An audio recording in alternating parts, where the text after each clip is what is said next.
Hello friends.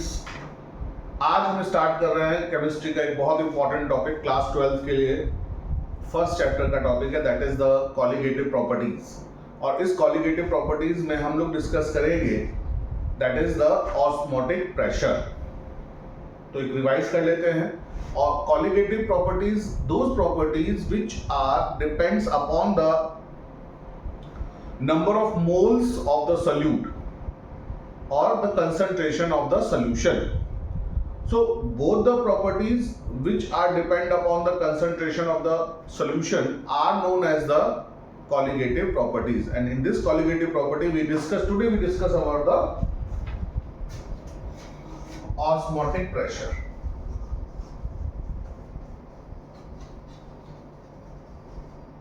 which is represented as pi.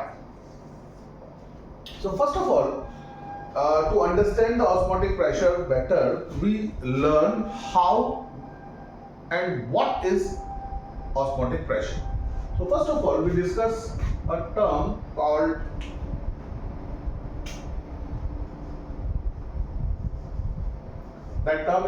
diffusion. Diffusion means movement of particle from high concentration to low concentration, the movement of particle, either solid, liquid or gas.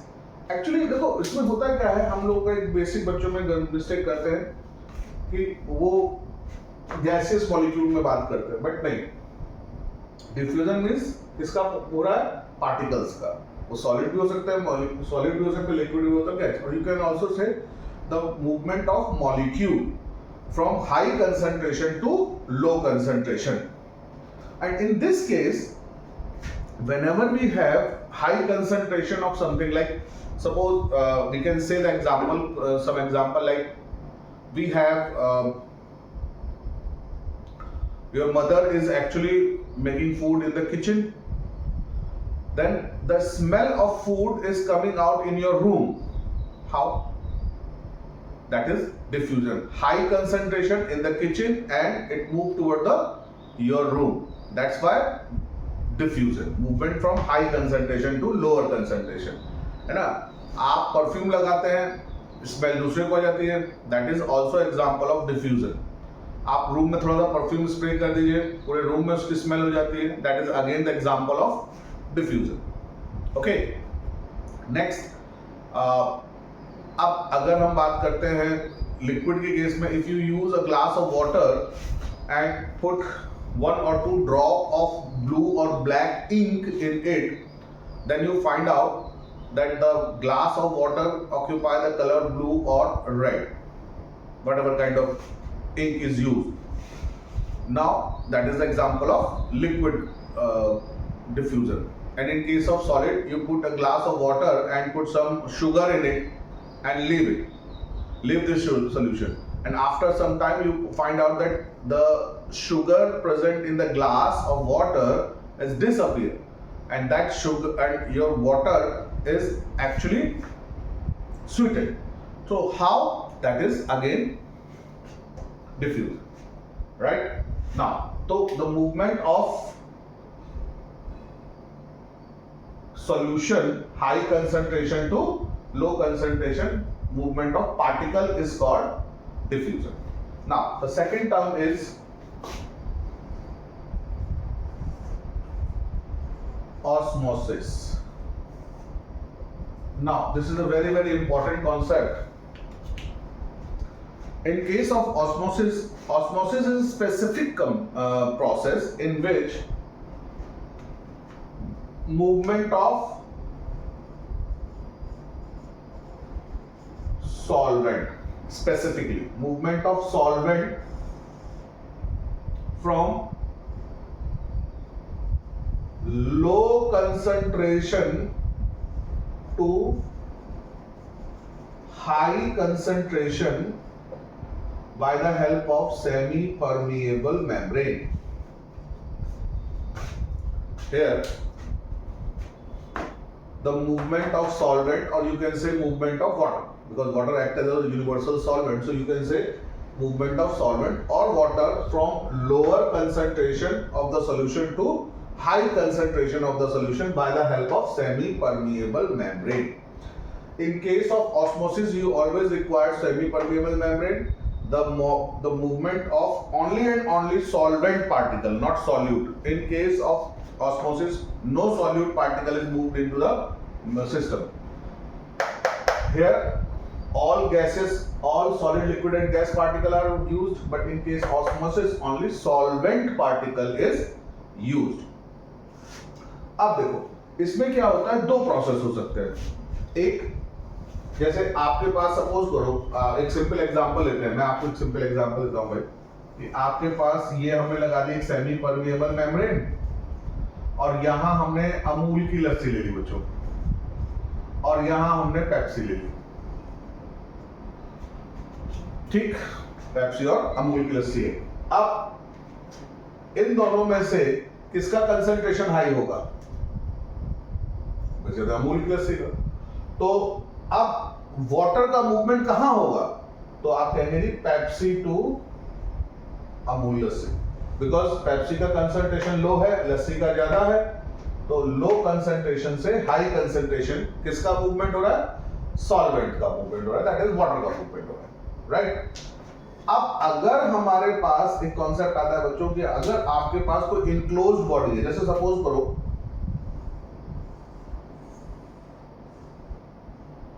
ये मैंने water ले लिया और इसके अंदर हमने एक किशमिश डाल दी बच्चों, किशमिश डाल दी जो आपको खाते हैं वही. अब ये किशमिश कैसे, क्या होगा? आफ्टर सम टाइम ये H2O है एंड दिस इज किशमिश, जिसे आप रेजिन बोलते हैं. तो अब क्या होगा? तो ये होगा क्या कि ये जो किशमिश है थोड़े टाइम के बाद इसमें मूवमेंट इनवर्ट होना स्टार्ट हो जाएगा, और ये क्या होगा? ये पहले जो अब ये ग्रेप्स की फॉर्म में कन्वर्ट हो जाएगी, सॉलिड हो जाएगी. क्यों हुआ? बिकॉज इसको हम बोलेंगे बच्चों एंडोऑस्मोसिस, बिकॉज एक इनक्लोज बॉडी के अंदर मूवमेंट हुआ वाटर का, दैट इज कॉल्ड एंडोऑस्मोसिस. और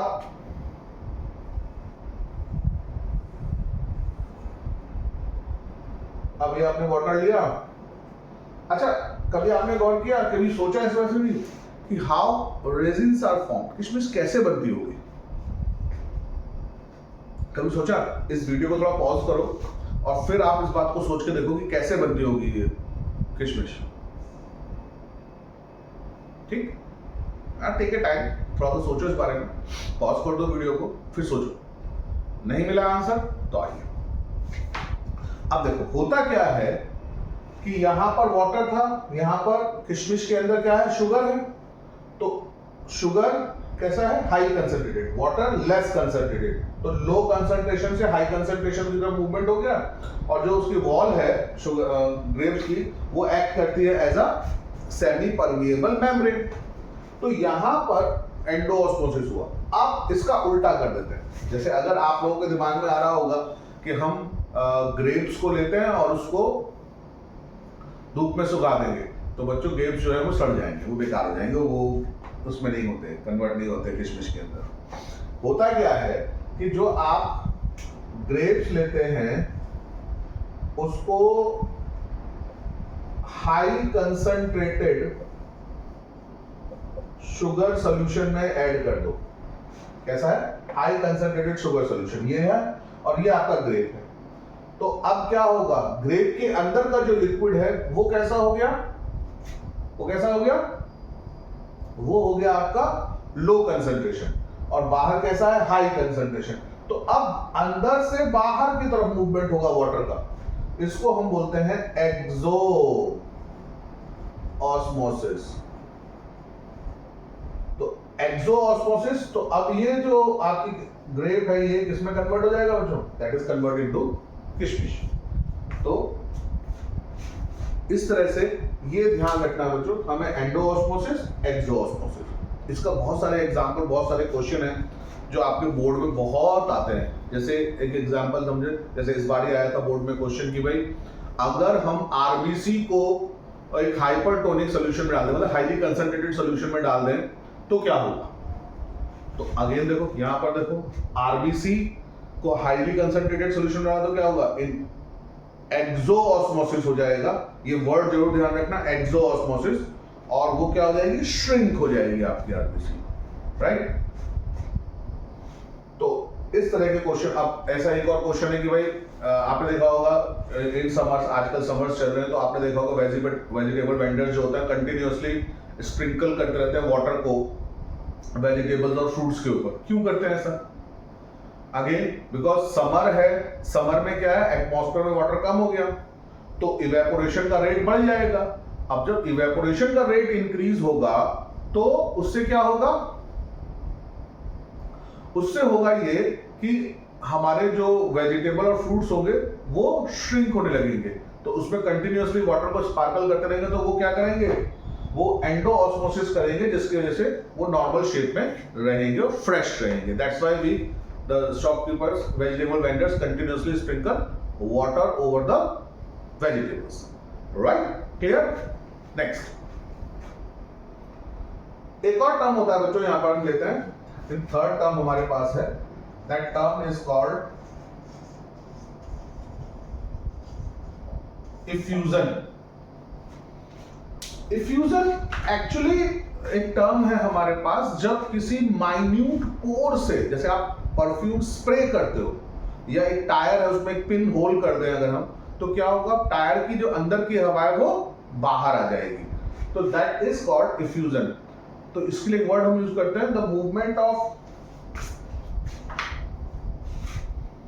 molecule from high concentration to low concentration by the help of orifice। orifice मतलब small hole, small aperture, किसी small hole की वजह से जो होने वाला होता है। तो जो प्रोसेस ऑफ स्प्रेइंग है, मतलब आप जब स्प्रे करते हो, परफ्यूम को स्प्रे करते हो, या आजकल जितने बहुत सारे स्प्रे आपके पास एरोसोल्स हैं, वो जब स्प्रे करते हो, that process is called effusion. और इसमें एक और चीज बात है कि after the effusion always lead diffusion, क्योंकि इंटरमिक्सिंग हो जाएगी। जब आप परफ्यूम स्प्रे करते हो तो पूरे रूम में स्मेल हो जाती है, दैट इज डिफ्यूजन। तो प्रोसेस ऑफ स्प्रेइंग क्या है, इफ्यूजन है, और उसके बाद पूरे रूम में स्मेल होगा, दैट इज डिफ्यूजन, राइट। तो ये एक्चुअल 3 टर्म्स हमारे पास होते हैं, इनको समझना आप लोग को जरूरी है, ठीक है ना। अब तो डिफ्यूजन मींस किसका, पार्टिकल्स का मूवमेंट होगा। कैसे होगा, हाई कंसंट्रेशन से लो कंसंट्रेशन पर होगा। ऑस्मोसिस में किसका मूवमेंट होगा, सॉल्वेंट का होगा, बाय द हेल्प ऑफ किसका, लो कंसंट्रेशन से हाई कंसंट्रेटेड सॉल्यूशन की तरफ with the help of semi permeable membrane. ये 2 टाइप के हमारे पास, एंडोऑस्मोसिस, एक्सोऑस्मोसिस। एंडोऑस्मोसिस में मतलब इनवर्ड मूवमेंट, एक्सोऑस्मोसिस में आउटवर्ड मूवमेंट। फिर एक टर्म आता है effusion. Effusion means with the help of small orifice, small aperture, small hole, the movement of particle from high concentration से low concentration की तरफ होता है, that leads and diffusion leads diffusion, right। अब ये टर्म्स हमारे समझ में आते हैं क्योंकि हम इनको बार बार यूज करेंगे बच्चों, तो ये आपको आने चाहिए हमारे पास, है ना। चलिए अब नेक्स्ट, अब यहां पर ऑस्मोसिस की बात समझ में आ गई। अब 2 साइंटिस्ट थे बच्चों जिनका नाम था बार्कले एंड हार्टले। इन 2 साइंटिस्ट ने सबसे पहले कॉन्सेप्ट बताया था। इन्होंने क्या किया, एक मेजरिंग ट्यूब लिया जिसको इन्वर्टेड कर दिया,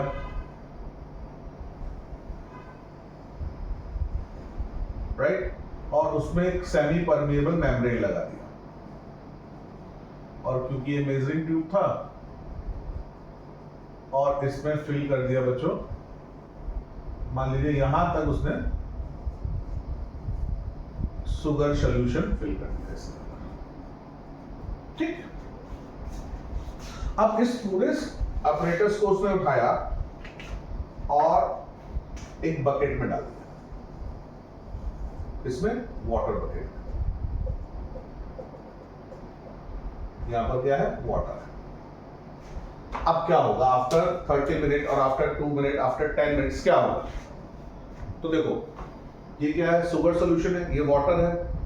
तो वाटर कैसा है, low concentrated, sugar solution high concentrated. तो यहां पर क्या होगा,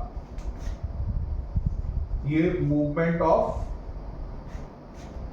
वाटर होगा, वो इनवर्ड मूवमेंट स्टार्ट करना शुरू कर देगा। किसमें? From tub to measuring flask. तो इससे क्या होगा, इसका जो लेवल है वो इंक्रीज होना स्टार्ट हो जाएगा बच्चों, राइट?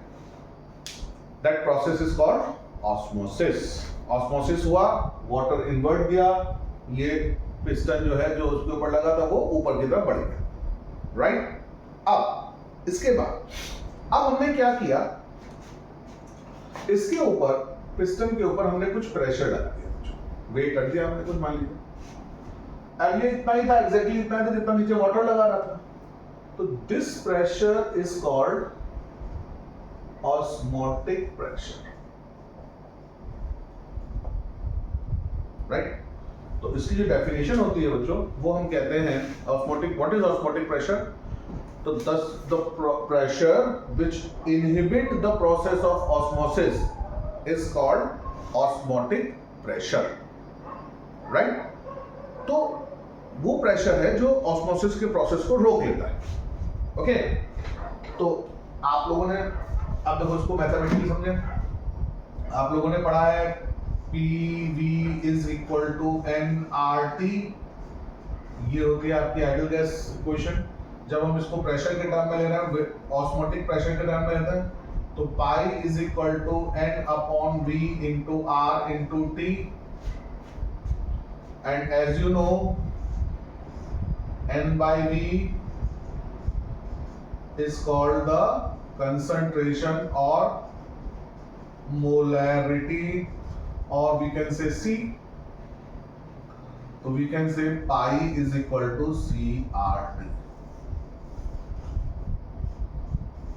और एज यू नो, अभी हमने आपको शुरुआत में बताया था, osmotic pressure is a colligative property. Why it is a colligative property?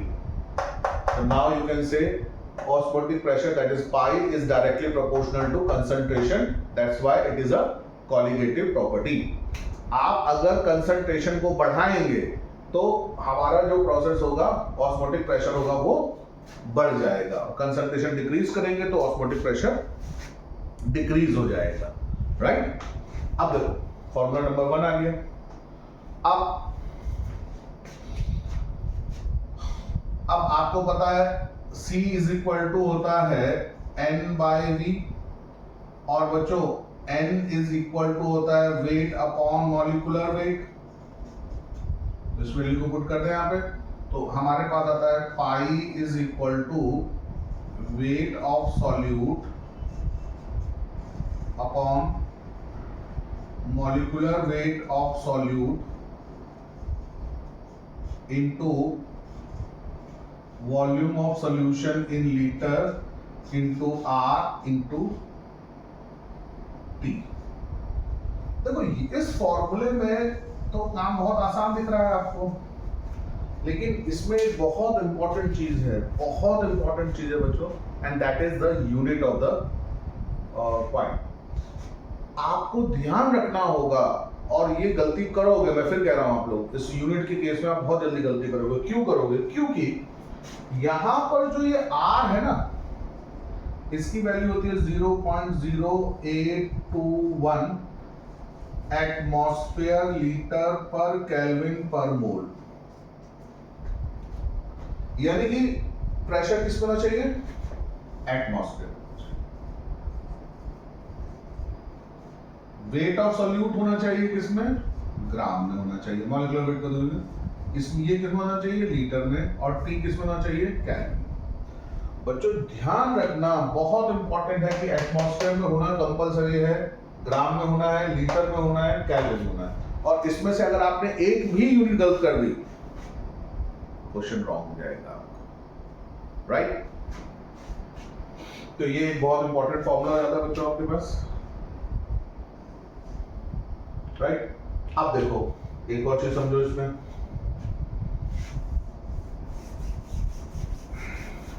इसमें कुछ टर्म आते हैं जो जनरली हम यूज करते हैं. That term number 1 is the isotonic solution.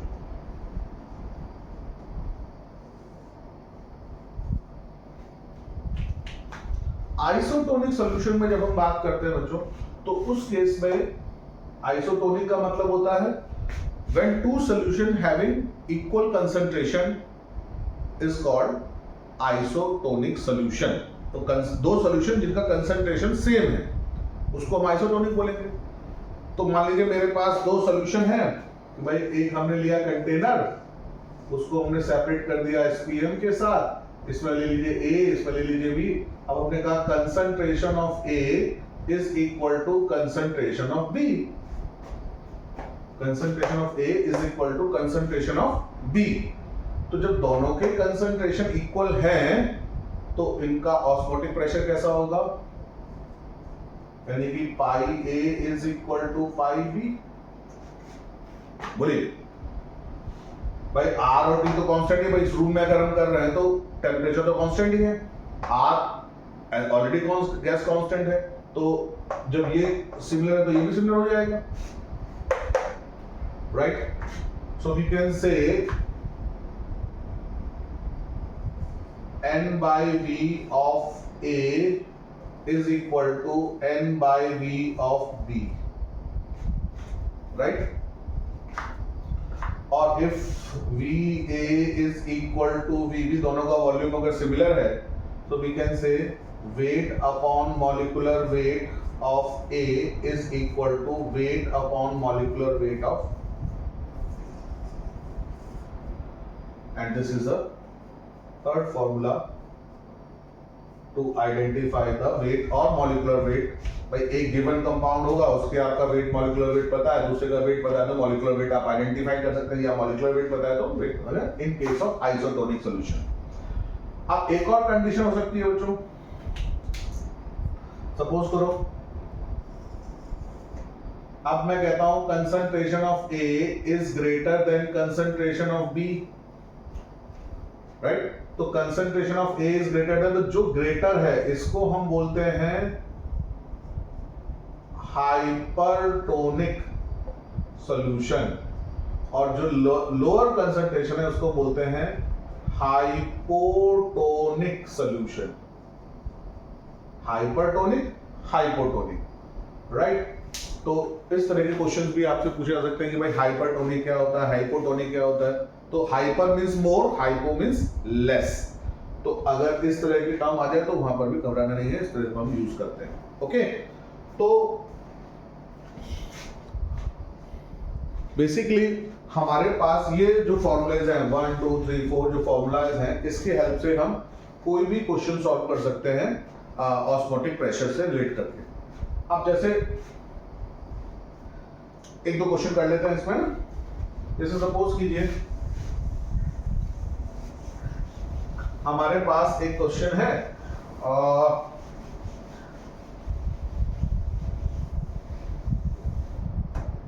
Let's suppose मेरे पास है 0.877% organic compound is isotonic with 0.27% of urea. Find the molecular weight of organic compound. ये क्वेश्चन दोस्तों बच्चों बोर्ड में काफी बार आ चुका है, बोर्ड में आया हुआ क्वेश्चन है, इसलिए मैंने इसको ले लिया इस क्वेश्चन को ना. तो अब आप इसका आंसर कैसे करेंगे? क्योंकि अब देखो पढ़िए, अब यहां पर टर्म आ गया आइसोटोनिक. आइसोटोनिक मतलब ये फॉर्मूला आ गया, और मुझे दिया हुआ परसेंट. अब मुझे यहां पर ना तो दिया हुआ वेट बाय वॉल्यूम है, वेट बाय वेट है, तो वो मेरे ऊपर डिपेंड करता है, मैं जाऊं वो ले लूं. ओके, तो मैंने वेट बाय वॉल्यूम ले लिया. तो मेरे पास और अब ऑर्गेनिक कंपाउंड का कितना है 0.877% है. तो अब मैं कह सकता हूं इसका वेट हो गया 0.877 अपॉन मॉलिक्यूलर वेट हमें फाइंड करना है, इज इक्वल टू यूरिया का दिया हुआ है 0.27 अपॉन यूरिया का वेट होता है 60. तो now you can calculate molecular weight is equal to 60 into 0.877 upon 0.27. Calculate कर लीजिए, आंसर आ जाएगा. तो इस तरह से आप डायरेक्टली, मतलब आप बहुत सिंप्लीफाइड फॉर्म में और आइसोटोनिक सॉल्यूशन के क्वेश्चंस को डायरेक्टली कर सकते हैं.